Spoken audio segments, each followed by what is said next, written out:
విశాఖ జిల్లా గాజువాక ఆంధ్రప్రదేశ్ ముఖ్యమంత్రి నారా చంద్రబాబు నాయుడుకు గాజువాక సర్కిల్ 3 రేషన్ డీలర్ల ఆధ్వర్యంలో పాలాభిషేకం నిర్వహించారు. రేషన్ డీలర్లకు మద్దతుగా కలెక్టర్ల సమావేశంలో రాష్ట్ర ముఖ్యమంత్రి నారా చంద్రబాబు నాయుడు ఎండియు వ్యవస్థను తొలగించడం జరుగుతుంది అని నిర్ణయం తీసుకోవడం పట్ల రేషన్ డీలర్ల హర్షం వ్యక్తం చేసి ముఖ్యమంత్రి చిత్రపటానికి సర్కిల్ 3 డీలర్లు పాలాభిషేకం నిర్వహించారు. ఈ కార్యక్రమంలో విశాఖ జిల్లా రేషన్ డీలర్ల సంఘం ముఖ్య సలహాదారు కేసారపు సతీష్, జిల్లా ప్రెసిడెంట్ గంట్యాడ అప్పలరాజు, ఉత్తరాంధ్ర ఇన్ఛార్జ్ నారెండి శ్రీనివాస్, కోమటి శ్రీను, విఆర్ఎస్ఎన్ కుమార్, గంట శ్రీను, వీరాస్వామి, చిన్న, సూర్యప్పారావు, కృష్ణచంద్ర, విజయ, రాణి, కుమారి, దివ్య, రాంబాబు మరియు సర్కిల్ 3 డీలర్లు పాల్గొన్నారు. ఈ రోజు రాష్ట్ర సంఘ అధ్యక్షులు దివ్లీల మాధరా గారి పిలుపు మేరకు రాష్ట్ర ముఖ్యమంత్రి వర్యులు మొన్న జరిగినటువంటి రాష్ట్ర ఐఏఎస్ అధికారుల సదస్సులో రేషన్ డీలర్లు పడుతున్న కష్టాలను ఉద్దేశించి రాష్ట్ర గత 5 సంవత్సరాలుగా రేషన్ డీలర్లని అణిచివేయడం జరిగింది.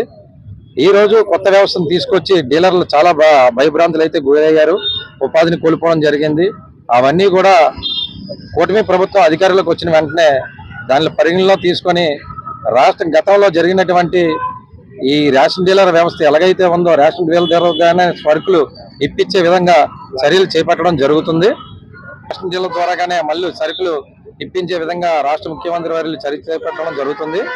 కావున రేషన్ డీలర్లందరూ కూడా కూటమి ప్రభుత్వానికి మా రాష్ట్ర అధ్యక్షులు ఎప్పటికప్పుడు మా యొక్క సమస్యలని ఎప్పటికప్పుడు ముఖ్యమంత్రి వారికి అలాగే అధికారులు తెలియజేస్తూ మా డీలర్లు పడుతున్నటువంటి కష్టాలను తెలియజేసినటువంటి మా రాష్ట్ర అధ్యక్షులు దివ్లీల మాధరా గారి ప్రత్యేక కృతజ్ఞతలు తెలియజేస్తూ అలాగే మా రాష్ట్ర ముఖ్యమంత్రి వర్యులు అలాగే రాష్ట్ర అధ్యక్షులు పల్లా శ్రీనివాసరావు గారికి మా డీలర్లందరి తరఫున నేను కృతజ్ఞత తెలుపుకుంటూ సెలవు తీసుకుంటాను. కూటమి ప్రభుత్వం రేషన్ డీలర్ల బతుకులు బాగు చేయడానికి ఇచ్చినటువంటి జీవో వల్ల ఎండి వ్యవస్థను తీసేస్తూ, ఎందుకంటే నెలకి సుమారు 80 కోట్ల రూపాయలు వృధా ఖర్చు అవుతుందని తెలుసుకున్నటువంటి ప్రభుత్వం ఎండి వాహనాలు తీసేసి గత పాత విధానంలోనే రేషన్ డిపోల్లోనే సరుకులు పంపిణీ చేయడానికి విధానానికి జీవో తయారు చేస్తున్నందుకు గాను ముందుగా కూటమి ప్రభుత్వానికి గాజువాక ఎమ్మెల్యే రాష్ట్ర అధ్యక్షులైనటువంటి పల్లా శ్రీనివాసరావు గారికి ముందుగా మా యొక్క సర్కిల్ 3 డీలర్ల తరపు నుంచి ధన్యవాదాలు తెలియజేసుకుంటున్నాం.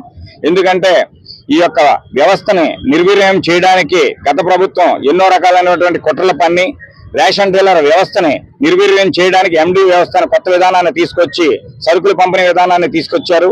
ఈ వ్యవస్థలో లోపభూయిష్టకరమైనటువంటి కార్యక్రమాలు చేస్తూ ఎన్నో వేల కోట్లను వృధాగా ఖర్చు పెట్టి ఈ యొక్క కార్యక్రమం చేపట్టారు. ఆ విధానాన్ని రద్దు చేస్తూ కొత్త జీవో ఇవ్వడానికి మంత్రి మండలి నిర్ణయం తీసుకున్నందుకు గాను ఈ రోజు పాతగాజువాక కోడల్లో చంద్రబాబు నాయుడు గారికి అలాగే సివిల్ సప్లైస్ మినిస్టర్ గారికి పవన్ కళ్యాణ్ గారికి గాజువాక ఎమ్మెల్యే పల్లా శ్రీనివాస్ గారికి మా రాష్ట్ర అధ్యక్షుడు మాధవరావు గారికి పాలాభిషేక కార్యక్రమం చేయడం జరిగింది.